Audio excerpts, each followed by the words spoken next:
Good morning students. आज ये book के पेज नंबर 131 में एक्सरसाइज 9.3 के क्वेश्चन नंबर 10 में Arun bought an iron box for rupees 960 and sold it to Varun and made a profit of 5%. If Bhavan bought it from Varun for rupees 957.60, then find the loss percentage in the deal. Arun ने एक iron box खरीदा rupees 960 का, ठीक है, and उसे sold किया यानी बेच दिया वरुण को। तो वरुण को बेचा और तो उसे प्रॉफिट हुआ 5% का।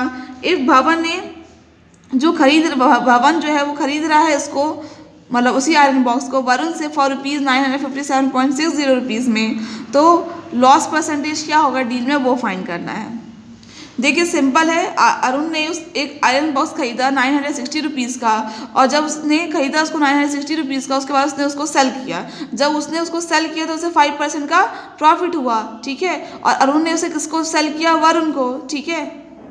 फिर वरुण से भवन ने उस बॉक्स को खरीद लिया। कितने रुपीज़ में खरीद लिया? 957.60 में। मीन्स वरुण ने उसे बेचा 957.60 में, ठीक है। अब ये पूछा है क्वेश्चन में कि इसमें जो लॉस परसेंटेज हो रहा है डील में वो फाइंड करना है। ऑब्वियस सी बात है, अरुण ने वो 960 रुपीज़ में खरीदा था और 5% प्रॉफिट के साथ उसे बेच दिया, ठीक है।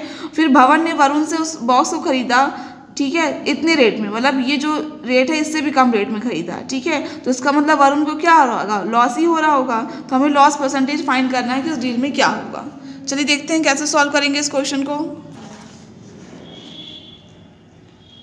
क्वेश्चन नंबर 10, सबसे हम पहले लिखेंगे cost price of iron box for Arun. Cost price of iron box for Arun. Cost price of iron box for Arun rupees 960। Profit percent कितना है? प्रॉफिट परसेंट कितना है? 5%।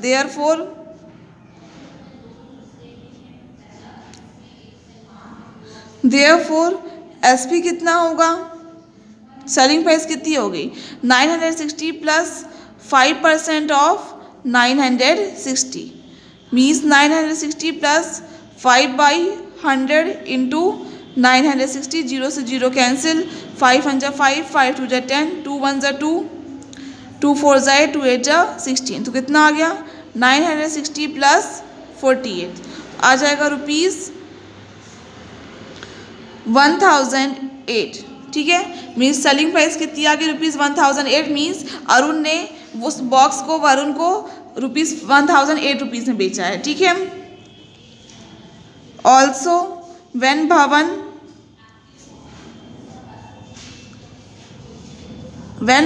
bought it from Varun for rupees 957.60, ठीक है। when जब भवन ने बाउट किया उस बॉक्स को वरुण से फॉर रुपीज़ 957.60 में, तो देखिए लॉस कितना होगा वरुण के लिए? लॉस फॉर वरुण 1008 में माइनस करेंगे हम 957.60, तो हमें मिल जाएगा रुपीज़ 50.40, ठीक है। अब हम फाइंड करेंगे लॉस परसेंटेज, ठीक है। लॉस परसेंट का फॉर्मूला होता है लॉस अपॉन CP इंटू 100। तो लॉस है 50.40 अपॉन 1008 इंटू 100। इसको इससे मल्टीप्लाई करेंगे तो डेसिमल 2 डिजिट के बाद शिफ्ट हो जाएगा, तो आ जाएगा यहाँ पे 5040 अपॉन 1008। 5040 को डिवाइड करेंगे 1008 से, 1008 1 सा 1008, 1008 5 सा 5040 आएगा। तो ये आ गया आपका 5%। मीन्स लॉस परसेंट कितना आ गया आपका? 5%। और यही आपको फाइंड करना था, ठीक है। एक बार इस क्वेश्चन को हम ध्यान से देखेंगे। जो कॉस्ट प्राइस है आयरन बॉक्स की फॉर अरुण के लिए इतनी है, प्रॉफिट परसेंट 5% है, तो सेलिंग प्राइस कैसे फाइंड करेंगे, 960 में प्लस करेंगे 5% ऑफ 960, सॉल्व किया तो सेलिंग प्राइस आ गई ₹1008। मीन्स वरुण ने उस बॉक्स को खरीदा है कितने रुपीज़ है, 1008 में, और बेचा कितने में, 957.60 में। ठीक, तो उसे लॉस होगा।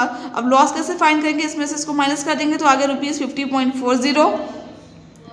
ठीक है, अब लॉस परसेंटेज फाइंड करेंगे तो फॉर्मूला लगाएंगे लॉस अपॉन CP इंटू 100, यहाँ परसेंटेज का साइन होगा। ठीक है, इसको सॉल्व करेंगे तो आ गया लॉस परसेंट कितना आ गया, 5%, और यही आपका आंसर है। एंड क्वेश्चन नंबर 10 आपका कंप्लीट हो गया है। ये एक्सरसाइज भी आपकी कंप्लीट हो गई है। इसे घर में एक बार अच्छे से लगाइएगा, बाद में कोई डाउट हो तो आप मुझसे पूछ सकते हैं। नेक्स्ट टॉपिक देखिए है, आ जाइए बुक के पेज नंबर 131 में, simple interest. When we need money to buy a house, a car or to start a business, we can take a loan from the bank. जब हमें पैसे की ज़रूरत होती है ताकि हम एक घर खरीद सकें या फिर एक कार खरीद सकें या स्टार्ट कर सकें एक बिजनेस, हम लोन लेते हैं बैंक से। ठीक है, the money taken as loan is called the principal. वो पैसा जो हम लेते हैं लोन की तरह वो कहलाता है principal, usually denoted by P। Principal को हम सम भी बोलते हैं, SUM सम, प्रिंसिपल को हम सम भी बोलते हैं। ठीक है, तो प्रिंसिपल को हम डिनोट करते हैं कैपिटल लेटर P से। The money borrowed from the bank has to be repaid within a given period of time. जो मनी हम बैंक से बोरो करते हैं, उधार लेते हैं लोन की तरह, वो हमें वापस करना होता है एक गिवन पीरियड ऑफ टाइम में।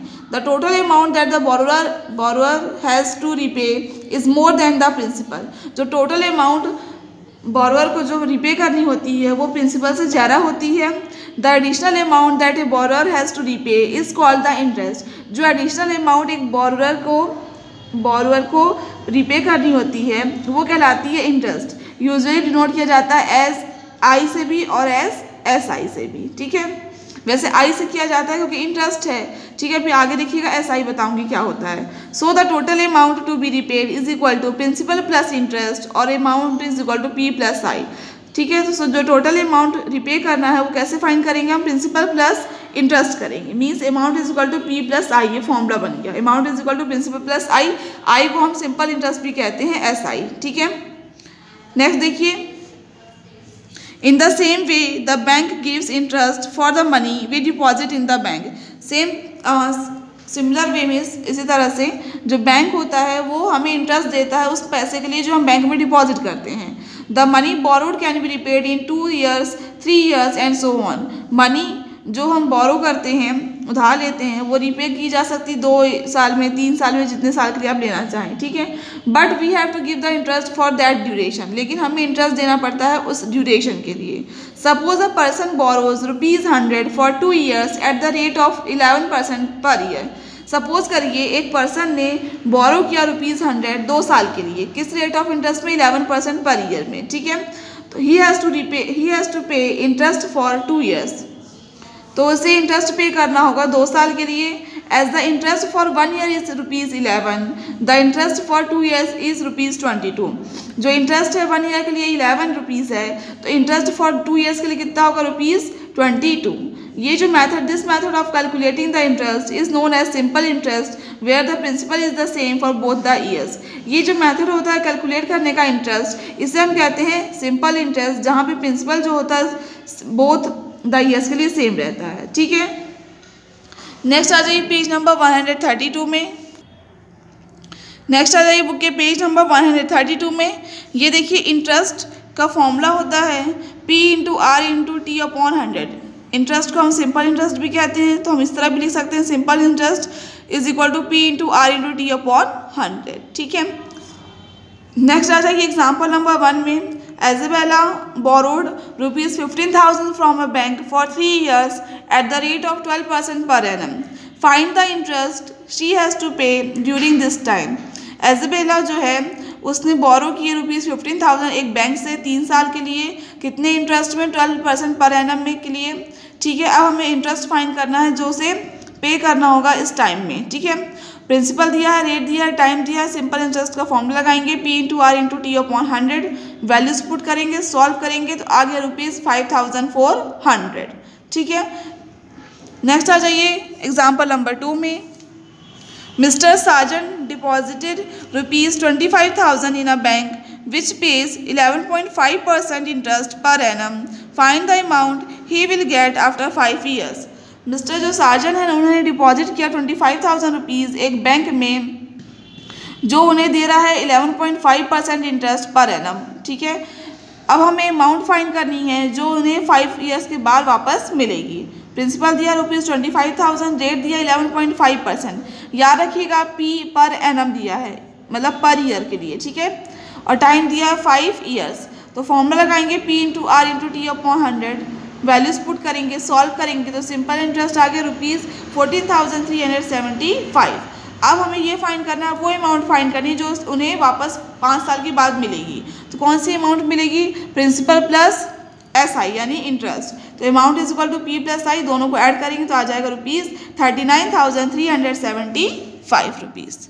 ठीक है, मैंने आज आपको जहाँ तक पढ़ा है उसे घर में एक बार अच्छे से पढ़िएगा। बाद में कोई डाउट हो तो आप मुझसे पूछ सकते हैं।